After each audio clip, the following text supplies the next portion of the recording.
Well, folks, next week is Thanksgiving. The CDC is recommending do not travel, do not gather in large groups for Thanksgiving. The pandemic is worse than ever. Please don't be stupid about it.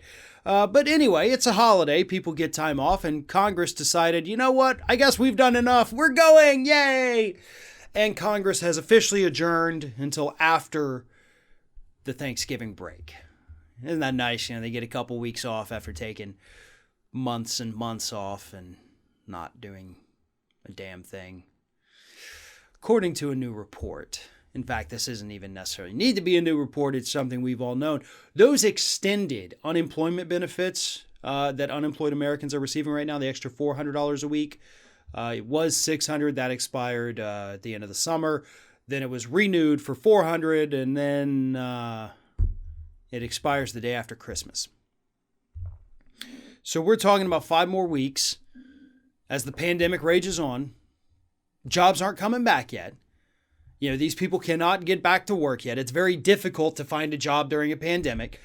And those extended unemployment benefits are going away the day after Christmas. 1 in 10 Americans right now do not have food. 10% of our country does not have food. I'm sure most people saw the photos going around on social media earlier this week of the cars lined up in Texas to get food from a food bank. We have a very real economic and humanitarian disaster happening on our watch, in our backyards, with our friends and our neighbors and our family. And Congress just says, cool, all right, see y'all in a couple weeks. You've done nothing. You've done nothing. Nancy Pelosi has done nothing. But hey, it's cool because she gets to be our Speaker of the House for another 2 years. Isn't that awesome? Chuck Schumer's not doing a damn thing, but oh, great, he's still going to be leading the Democrats. And Mitch McConnell never does anything except call people back to vote for judges. And yay, he gets to serve another 6-year term. He'll be wearing Depends by the time he leaves office, but hey, he'll be there. And Trump, of course, is too busy filing his frivolous, knowingly false lawsuits, throwing his temper tantrums about losing the election, to even care about dealing with the pandemic or the economic crisis right now. On the other hand, you've got Joe Biden, who is incapable of doing anything because he has no power yet, and he can't even get materials from Donald Trump's team so they can begin the transition and start coming up with plans. We're fucked. I don't know of any other way to say that, folks.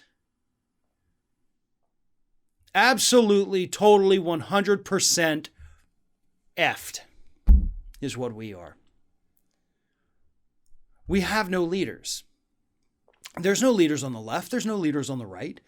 There is nobody out there who is doing a good enough job or who has enough power.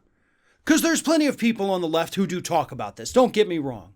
You've got your Ro Khannas, you've got your AOCs and the Squad and your Cori Bushes and all of those folks. And they're wonderful and they're great and they're the future of the party. But the future can't get here fast enough.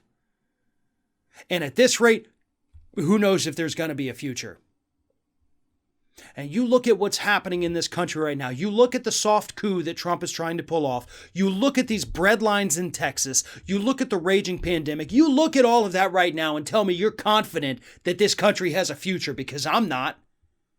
And you shouldn't be either. We're putting the same tired politicians back in power when Joe Biden takes over. More Pelosi, more Schumer, more Rahm Emanuel, more Biden himself. Nothing's going to change. He told us that much.